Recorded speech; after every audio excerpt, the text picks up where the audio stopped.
A lot of white women from America and Europe, they go to Africa and they volunteer for this thing where they take pictures with all these black kids and as if like they're saving them. But if you look at how these things are done, these are actually travel agencies in Africa who lure white women like that. And they basically pay this travel company like $3,000 to go build a school and go help them build a well. But the whole thing is a gimmick. They go there and they get the wood and they try to make it seem like they're helping building the school. But what they do is after they leave, they tear it all down. What the work they done is useless. But they're doing it all to make that white woman feel good. So what she's doing is actually not helping those African kids at all, because those African kids don't see a dime from that money. It's all the travel agency that gets that money. Now, I don't know how true this man's statements are.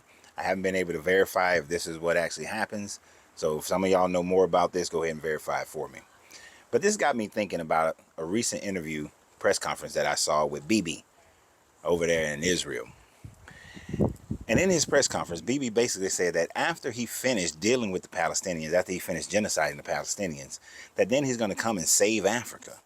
He's going to come there because they figured out how to have water in the desert. They figured out all these different processes of getting water, irrigation, infrastructure, all these sorts of things, and that he's going to save Africa.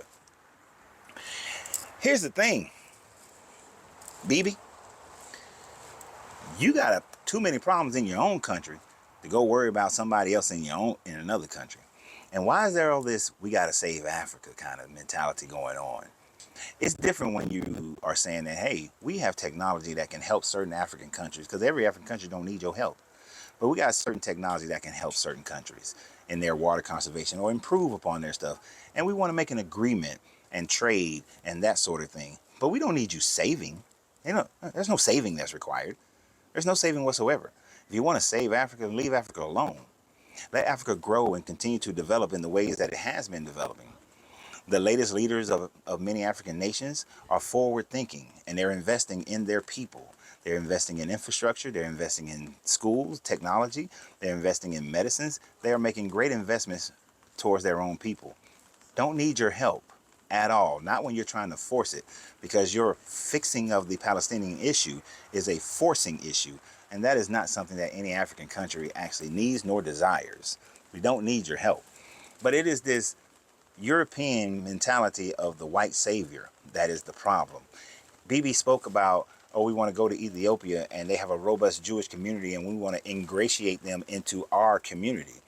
He wants you to lose, Ethiopian Jews understand, he wants you to lose your identity and then come under the fold of his identity as an Israelite in Israel. He's not concerned about your traditions. He's not concerned about your culture. He's not concerned about how you live your life. He wants to force you into living your life in the way that he decides. This is just another form of colonization.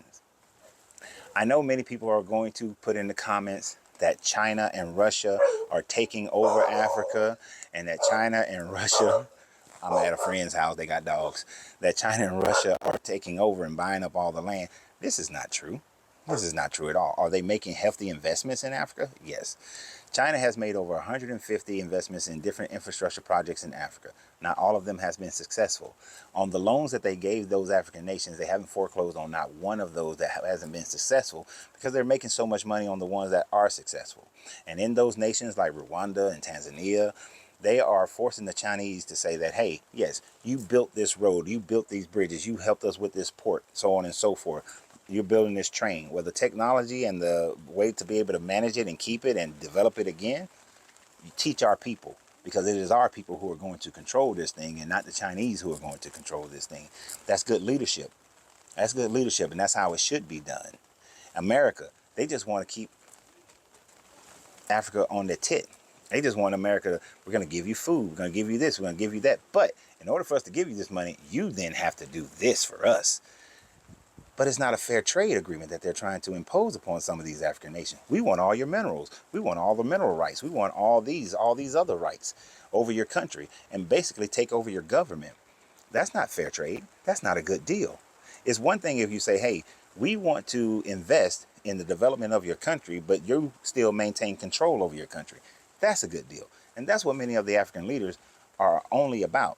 You're not investing unless it's beneficial to that African nation and its people. So, BB, stop genociding people first before you think that you want to come into Africa. Because the only thing that you're going to do when you get there is try to genocide those people and force them under your wing.